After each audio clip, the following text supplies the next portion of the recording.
Shalom Bracha, nous poursuivons avec la troisième Mishnah du quatrième Pérec, c'est une Mishnah Raphaël Yaakov ben Peretz Laurent. La Mishnah nous dit ici le cas suivant. Behema, une bête, Shemet Ubara Betor Mea. Nous avons une vache et son veau qui était à l'intérieur de son ventre est mort dans son ventre. Il est mort et donc, normalement, comme nous le savons, une bête qui est morte est nevela. Et il y a donc une touma, elle communique une impureté au toucher, ou si on l'apporte, ben massa. Et ici, nous dit la Mishnah, ce qui s'est passé, c'est que le petit est mort à l'intérieur du ventre de sa mère, veoshit a roé et yado, et le roé, le berger, rentre sa main à l'intérieur de la matrice, venagabo, il a touché le Vlad, il a touché le petit qui est mort. Est-ce que le berger est impur ou pas?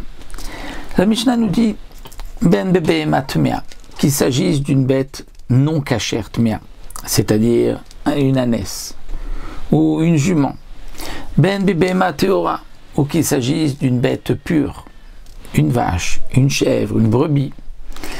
Taor, le berger reste pur et ne devient pas impur par l'impureté du petit. Pourquoi? Nous dit le Barthénoura, il y a un kalvachomer. Si le petit, maintenant, si on fait la shrita de la mère, bien que le petit est mort, on fait la shrita de la mère, eh bien on pourra le manger, même s'il est mort. Il est permis par la shrita de la mère. Donc n'est-ce pas un kalvachomer que la shrita, c'est-à-dire que la mère, lorsqu'elle est vivante, elle lui enlève son impureté. Et donc, dans ce cas-là, on va dire que le roé qui a touché le berger, qui a touché le petit, est pur, parce que la vie de la mère enlève l'impureté du petit.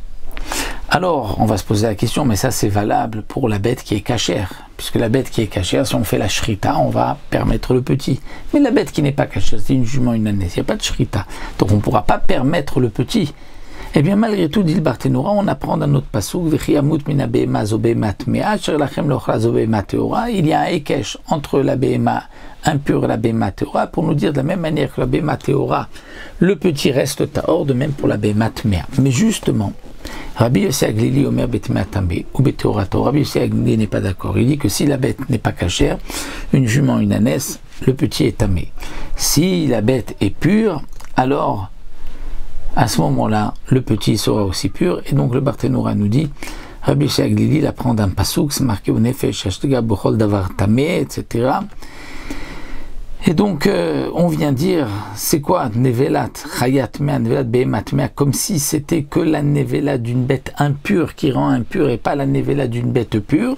Non, c'était pour nous dire que c'est le petit qui est dans une bête impure qui lui est tamé, alors que s'il était dans une bête pure, il aurait été caché, pur, comme on l'avait vu donc par le kalvachomer. Pour Rabbi Yossi Aglili, on ne fait pas le hekesh. Donc, marloquette entre Tanakama et Rabbi Yossi Aglili à propos du petit de la jument qui est mort dans le ventre de sa mère et que le berger a touché, est-il impur ou pas? Mais si c'était le petit d'une vache qui est mort, là tout le monde est d'accord que le berger reste pur. La Mishnah continue avec un autre titre. Aïcha, Shemet Vlada Betor Mea. Cette fois-ci, il s'agit d'une femme dont le petit, son bébé, est mort dans son ventre. Ou Pashta Chaya et Yada, la sage-femme rentre sa main à l'intérieur donc du ventre de cette femme-là, Venagabo, et elle touche le bébé mort.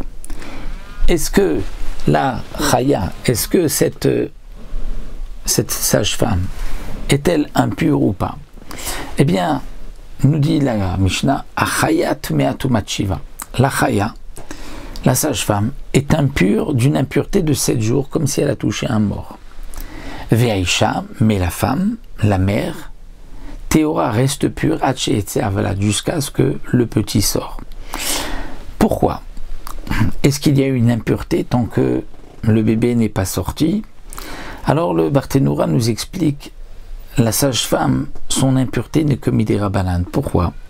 Gzera, de peur que la tête du bébé est sortie et que donc il est né, et que là il communique une impureté, et la sage-femme pense qu'il n'est pas encore sorti, et elle va penser qu'elle est pure. Donc c'est pour cela qu'une xéra, elle est impure. Le Barthénois nous précise, pour le berger, la question ne se pose pas, parce que la matrice d'une bête, on ne peut pas se tromper si le petit est sorti ou pas. S'il est sorti, on le voit tout de suite, alors que chez une femme, on pourrait se tromper.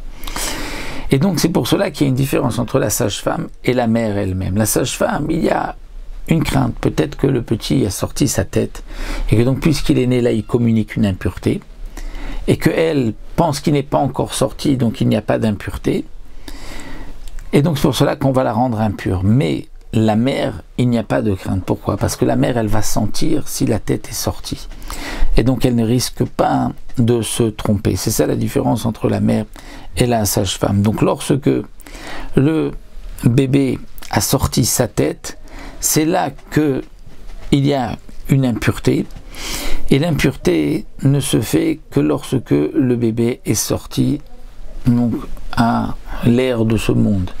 Mais tant qu'il est dans le ventre de sa mère, même s'il est mort, eh bien il n'y a pas d'impureté, il y a juste cette impureté midirabanan que nous avons vue, et qui ne s'applique que pour la sage-femme, mais pas pour la mère. Voici donc pour notre troisième Mishnah.